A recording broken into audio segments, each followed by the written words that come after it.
Bom dia, hoje é dia 10 de maio e vamos para o nosso devocional do dia em que eu leio Manhã e Noite de Charles Spurgeon.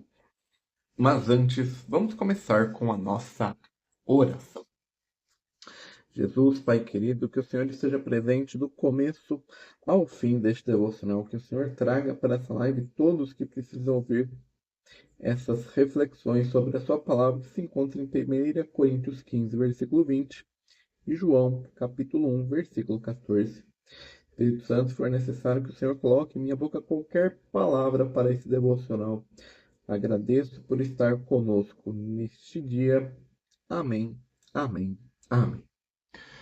Bom, vamos lá para o nosso devocional do dia, começando lendo a introdução da carta do apóstolo Paulo aos Coríntios. Autor e período da escrita. Eventos que antecedem a epístola. A formação e o desenvolvimento da igreja em Corinto durante sua segunda jornada missionária, o apóstolo Paulo foi à Europa pela primeira vez por volta de 51 a 54 depois de Cristo. Ele também foi para Corinto via Filipos, Tessalônica e Atenas. Ali permaneceu por 18 meses, pois o Senhor disse: porque eu tenho muitas pessoas nessa cidade.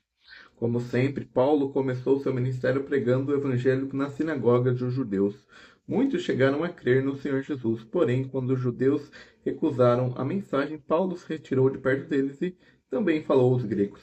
Foi assim que uma grande assembleia de judeus e gregos surgiu nessa cidade como resultado da atividade do apóstolo. Corinto era uma grande cidade portuária e comercial localizada no Istmo, ao norte da Grécia e no Peloponeso, com dois portos famosos, Crencreia e Lecaion. Sua localização central fez de Corinto um centro de comércio, cultura e filosofia, mas também de entretenimento, imoralidade e idolatria.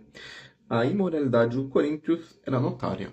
E um fato histórico é que Corinto era um xingamento na época para alguém muito imoral, muito devasso, muito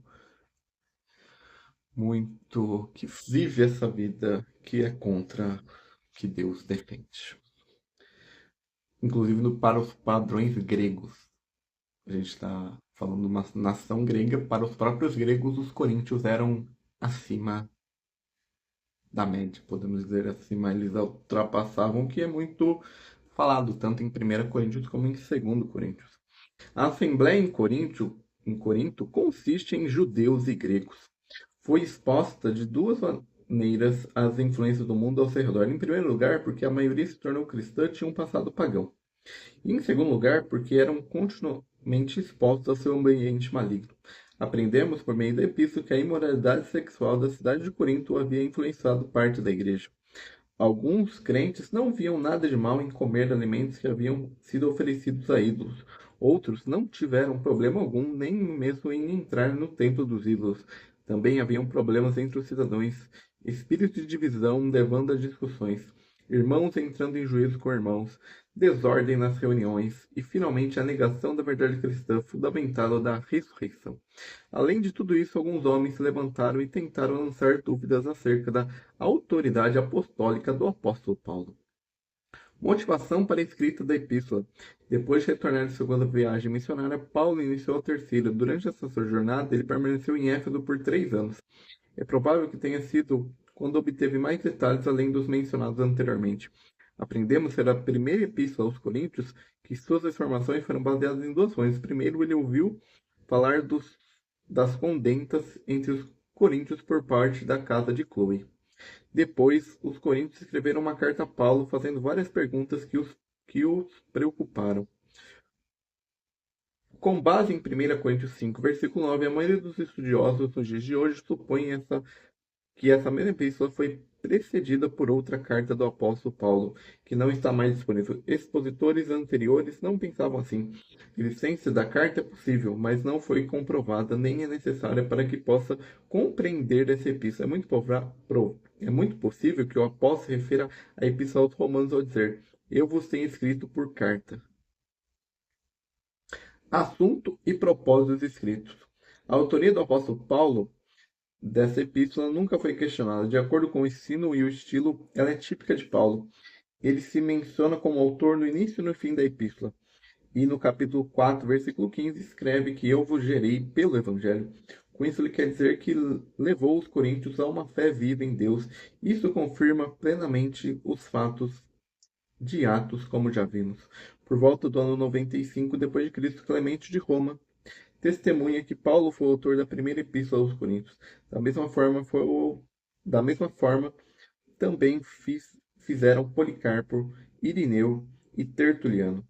No final de sua estadia de 3 anos em Éfeso, durante sua terceira jornada missionária, por volta de 57 depois de Cristo, o apóstolo, relutante, mas guiado pelo Espírito de Deus, começou a escrever uma epístola muito séria e extremamente importante para a igreja em Corinto. A primeira e a segunda epístola aos Coríntios são as únicas no Novo Testamento dirigidas à igreja de Deus como tal. Não dirigidas somente à Assembleia, mas também a todos os que em todo lugar invocam o nome de Jesus Cristo, nosso Senhor, tanto como o nosso. Isso enfatiza a importância geral dessa epístola para todos os cristãos que professam ao Senhor Jesus. Talvez por isso o título Senhor aparece muitas vezes, muito mais na primeira carta aos Coríntios do que em qualquer outra epístola no Novo Testamento, quase 70 vezes. A uniformidade e a fundamentação geral dos ensinamentos do apóstolo são enfatizados em 1 Coríntios 4, versículo 17, 7, versículo 17 e 14, versículo 33. A primeira epístola aos Coríntios contém as instruções mais precisas para a ordem interior e para o comportamento em conjunto da Igreja de Deus, sob orientação e poder do Espírito Santo. Por consequência, a responsabilidade dos crentes repetida várias vezes, por exemplo, as palavras não sabeis. A primeira parte da epístola, do capítulo 1 ao 9, vê a igreja sobre o aspecto de um edifício, um templo sagrado para Deus. Nessa casa de Deus, a ordem divina deve reinar, e também por isso que a responsabilidade do homem na construção. Capítulo 3, na ordem e disciplina da igreja, capítulo 5 é mencionado aqui. No capítulo 10 em diante, o assunto principal é a igreja de Deus como o corpo de Cristo. A respeito do corpo de Cristo, o pensamento principal é a unidade. Essa unidade não é contrária à diversidade de membros e suas funções, mas mostra uma polaridade viva. Além dos 3 evangelhos sinóticos, apenas 1 Coríntios nos dá instruções detalhadas sobre a ceia do Senhor. 1 Coríntios 10, versículo 16 ao 22, aprendemos a respeito da mesa do Senhor. À sua mesa, os membros de seu corpo expressam comunhão com eles uns com os outros.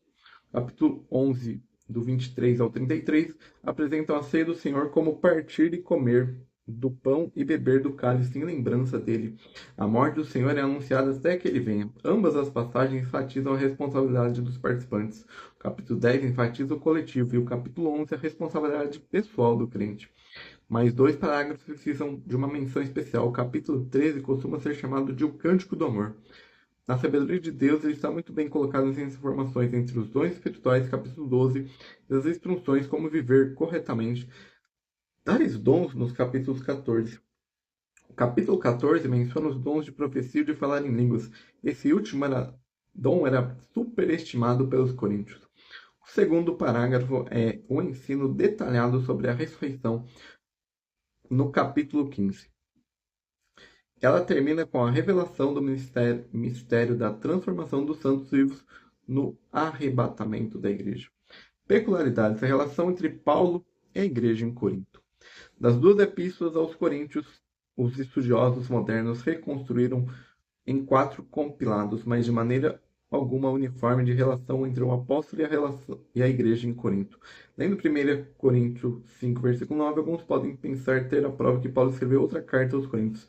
A carta, no entanto, foi perdida e parte da epístola contra a fornicação estaria contida em 2 Coríntios 6, versículo 14 ao 18 e no 7, versículo 1. Contudo, essa mesma carta não foi entendida e resultou na epístola mencionada em 1 Coríntios 7, versículo 1. Sobre isso, alguém afirma que Paulo escreveu a primeira epístola aos Coríntios e depois fez a visita com tristeza, anunciada em 1 Coríntios 4 e 11, versículo 34. E 16, versículo 5. Em nenhum outro lugar no Novo Testamento encontramos outra menção a essa visita. Após isso, supõe-se que Paulo tenha escrito outra epístola com lágrimas, que segundo alguns foi parcialmente preservada em 2 Coríntios 10, 11, 12 e 13, a chamada Epístola de 4 capítulos. É somente depois disso supõe-se que Paulo tenha escrito a segunda Epístola aos Coríntios como a Epístola da Reconciliação.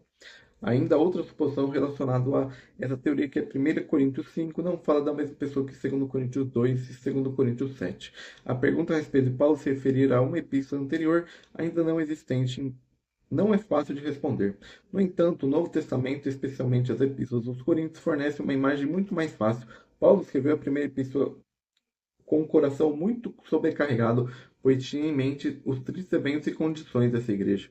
Paulo pretendia visitá-los uma segunda vez. Todavia, ele sabia que a tal visita levaria a sofrimento. Por isso, absteve dela para poupar os coríntios. Em vez disso, ele enviou Tito. Após o retorno dele, Paulo escreveu a segunda epístola aos Coríntios, enquanto estava na Macedônia. Quando Paulo escreveu com angústia e aflição de coração, mencionou sua primeira epístola. Ali discorreu, especialmente no capítulo 5, sobre o grande caso de fornicação. Portanto, não é necessário pensar em outra epístola entre as duas existências. A pessoa mencionada em 2 Coríntios 2, no capítulo 2 e no capítulo 7, deve ser visto como idêntico ao adultério da primeira epístola. O Espírito Santo não leva seu inspirado escritor a introduzir uma pessoa nova, até então desconhecida, sem nenhuma explicação. O Espírito Santo refere aos fatos já conhecidos pelo leitor. Em 2 Coríntios 2, em 2 Coríntios 12, versículo 14, e no capítulo 13, versículo 1, Paulo menciona pela terceira vez sua intenção de visitá-los, embora de fato essa tenha sido apenas sua segunda visita. De acordo com Atos 20, versículo 2 e 3, essa visita provavelmente ocorreu durante as estadias de 3 meses de Paulo na Grécia, porque foi durante esse período que Paulo, estando em Corinto, escreveu a Epístola aos Romanos. Nela, ela fala de sua próxima jornada a Jerusalém. Também menciona Febe, uma irmã Crencreia, que serve na igreja de lá, e seu anfitrião Gaio. Visão geral do conteúdo, a gente vai ler sobre o capítulo 15. O fato da ressurreição. E essa é a introdução da Bíblia Spurgeon para a primeira carta do apóstolo Paulo aos Coríntios. Agora vamos ler o nosso devocional da manhã. Mas, de fato, Cristo ressuscitou dentre os mortos. 1 Coríntios 15, versículo 20. Todo o sistema do cristianismo repousa sobre o fato que Cristo ressuscitou dentre os mortos, pois se Cristo não ressuscitou, é vã a nossa fé, ainda permaneceis nos vossos pecados. A divindade de Cristo encontra sua prova indubitável em sua ressurreição, já que ele foi designado Filho de Deus com poder, segundo o Espírito de Santidade, pela ressurreição dos mortos. Não seria irracional duvidar de sua divindade se ele não houvesse ressuscitado. Além disso, a soberania de Cristo depende de sua ressurreição. Foi precisamente para este fim que Cristo morreu e ressurgiu para ser Senhor tanto de mortos como de vivos. Novamente, nossa justificação, aquela abençoada da aliança, está ligada à triunfante vitória de Cristo sobre a morte e o túmulo, pois ele foi entregue por causa das transgressões e ressuscitou por causa de nossa justificação. Mas ainda nossa regeneração está ligada à sua ressurreição, pois somos regenerados para uma viva esperança mediante a ressurreição de Jesus Cristo dentre os mortos. E mais certamente nossa ressurreição final está aqui, pois se habita em vós o Espírito daquele que ressuscitou a Jesus dentre os mortos. Este mesmo que ressuscitou a Cristo Jesus dentre os mortos vivificará também o vosso corpo mortal por meio do seu Espírito que em vós habita. Se Cristo não ressuscitou, nós também não ressuscitaremos. Mas se ele ressuscitou, então aqueles que estão dormindo em Cristo não perecerão, mas em sua carne certamente contemplarão o seu Deus. Então o fio de prata da ressurreição corre ligando todas as bênçãos do cristão desde sua regeneração até a sua glória eterna, e as mantém unidas. Quão importante, então, será este glorioso fato de uma mente de um cristão, e como se alegrará sabendo que, sem dúvida, Cristo ressuscitou dentre os mortos. A promessa é cumprida, a obra de redenção está feita, justiça reconciliada com misericórdia, pois Deus ressuscitou seu Filho. E esse é o nosso devocional da manhã. E agora vamos ler a introdução. A introdução não, a introdução da Bíblia Spurgeon para o Evangelho de João.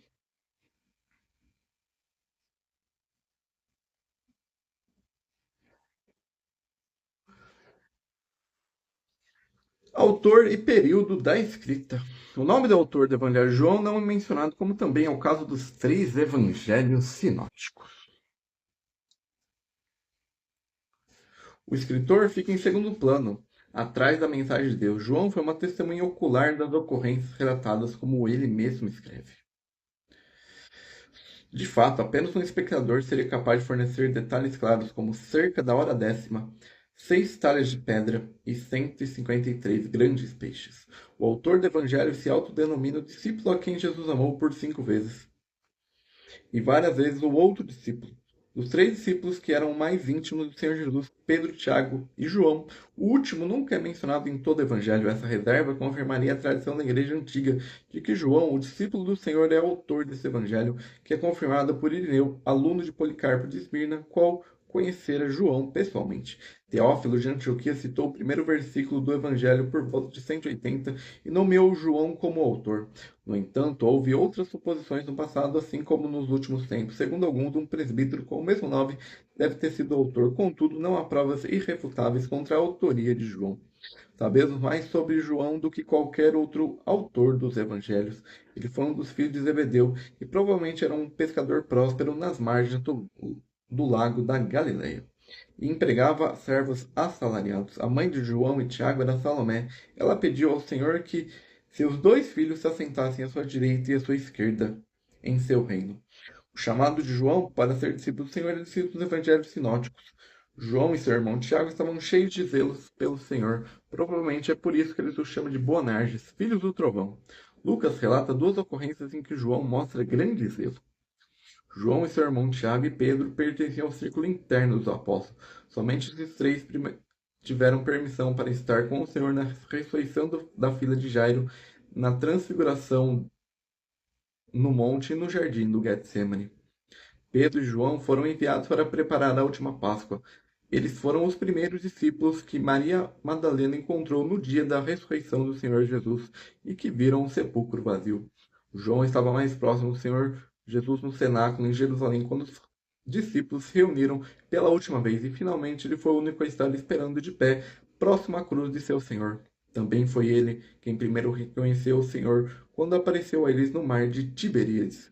Após a ascensão do Senhor, encontramos João juntamente com Pedro, testemunhando pelo Senhor Jesus, nos capítulos 3 e 4 de Atos. Depois o vemos como representante dos apóstolos em Samaria. De acordo com Gálatas 2, versículo 9, Paulo encontrou João em sua segunda visita a Jerusalém. Depois disso, João mudou para a Ásia, Éfeso, onde é provável que tenha ficado até a sua morte em idade muito avançada por volta do ano 100 depois de Cristo. Porém, essa estadia foi interrompida por seu exílio na ilha de Patmos. De todos os livros da Bíblia, o Evangelho de João provavelmente é o livro que foi escrito por último. O conteúdo e a estrutura deste evangelho pressupõe a familiaridade do leitor com os 3 evangelhos sinóticos. Segundo a tradição, esse evangelho muito especial foi escrito no final do 1º século depois de Cristo. Nenhum dos evangelistas tinha a intenção de escrever uma descrição completa da vida de Cristo de acordo com os princípios humanos. No entanto, os primeiros escritores do Evangelho apresentam a vinda e ação de Cristo resumidamente, desde seu batismo no Jordão até a sua ressurreição e ascensão. É por isso que são chamados Evangelhos sinóticos. O propósito do Espírito Santo no Evangelho de João é outro. Dos 30 milagres listados no Evangelho sinótico, João menciona apenas um. A alimentação dos 5.000 no capítulo 5, mas João descreve 6 outros milagres que não são mencionados em nenhum outro lugar. Isso soma 7 milagres. 7 é um número divinamente perfeito e suficiente. No entanto, João não o chama de milagres, mas sim de sinais. Ele dá razão para isso no capítulo 20, versículos 30 e 31. E muitos outros sinais que não estão escritos nesse livro, verdadeiramente Jesus fez na presença de seus discípulos.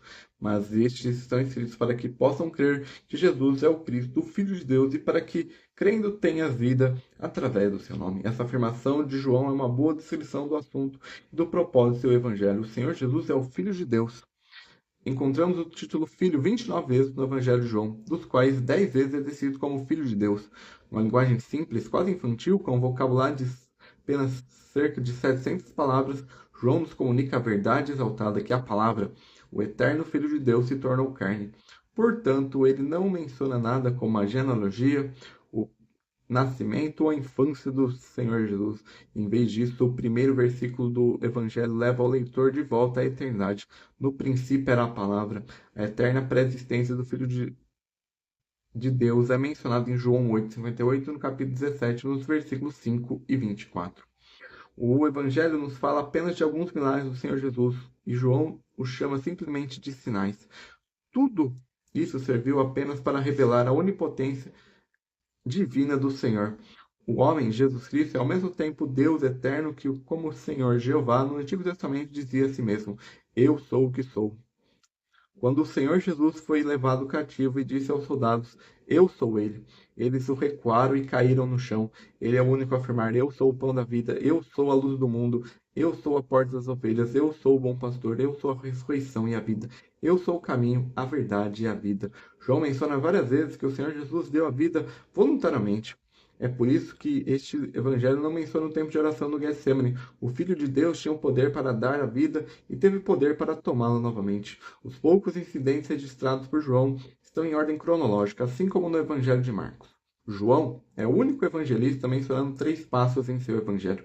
Essa é a principal razão pela qual assumimos que o serviço público do Senhor Jesus deve ter durado cerca de 3 anos. Peculiaridades, diferenças entre o Evangelho de João e os Evangelhos sinóticos. O caráter especial do Evangelho de João se deve a partir do relacionamento entre os filhos de Deus e o povo de Israel. Em contraste com os Evangelhos sinóticos, o Senhor Jesus é apresentado como rejeitado desde o início. Repetidamente, os judeus, que são os líderes do povo, são vistos como os adversários do Senhor Jesus.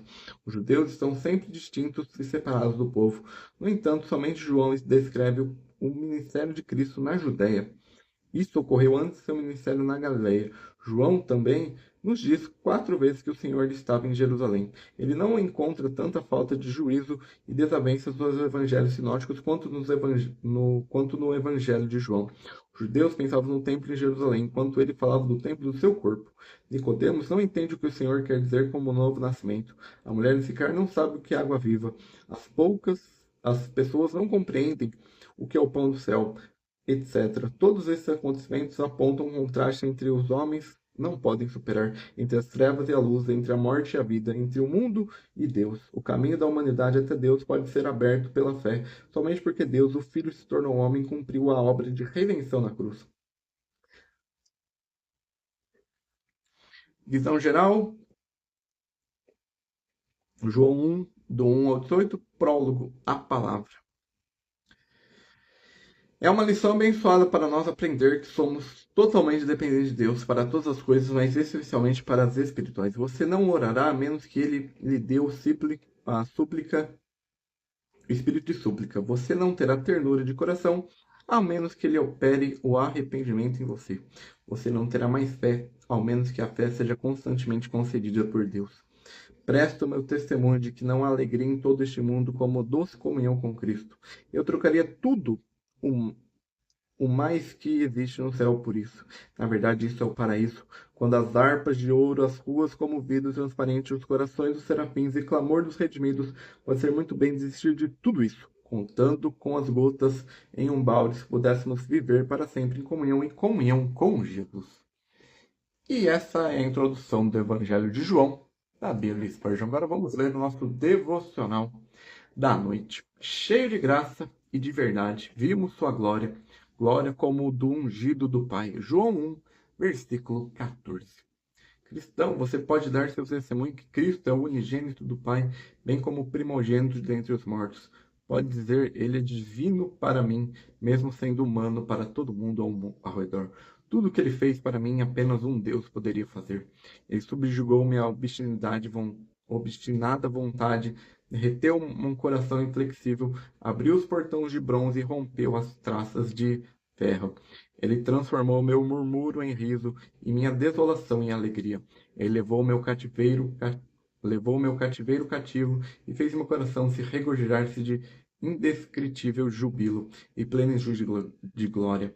Desde que outros pensem dele o que quiserem para mim, ele tem que ser o unigênito do Pai. Bendito seja o seu nome, e ele é cheio de graça. Ah, se ele não fosse eu jamais seria salvo. Ele me atraiu quando me debatia para escapar de sua graça. E quando finalmente vim, trêmulo como um réu, condenado ao seu altar de misericórdia, ele disse: Tem bom ânimo, filho. Estão perdoados os seus pecados. E ele é cheio de verdade. Verdadeiramente têm sido suas promessas. Nenhuma falhou. E eu testemunho que nunca um servo teve um mestre como o que eu tenho. Nunca um irmão foi como ele tem sido para mim. Nunca um cônjuge como o marido que Cristo tem sido para minha alma. Nunca um pecador teve um salvador melhor. Nunca um enlutado um melhor consolador do que Cristo tem sido para o meu espírito. Não quero outro além dele. Na vida, ele é a minha vida, e na morte, ele será a morte da morte. Na pobreza, Cristo é a minha riqueza. Na doença, ele faz a minha cama. Na escuridão, ele é a minha estrela, e na luz, ele é o meu sol. Ele é o maná do campo no deserto, e ele será o milho da nova da colheita quando chegarmos a Canaã. Jesus é para mim toda graça e nenhuma ira, toda verdade e nenhuma mentira. Ele é cheio de graça e verdade, infinitamente cheio. Minha alma, esta noite, bendiga o unigênito com toda a sua força. Bem-vinda, Johnny. Cássia. Feliz que você esteja aqui. Mas a gente já está no final. Mas depois está lá no YouTube para você assistir. Então esse é o nosso devocional do dia 10 de maio. Mais tarde a gente tem um sermão especial para o Dia das Mães. Mães forjadas pela graça. E amanhã nós voltamos com a programação normal. O devocional da manhã aqui no Instagram e o devocional da noite lá no TikTok. Então tenha um bom resto de domingo, um bom início de semana e para todas as mães, um feliz Dia das Mães. Até o próximo.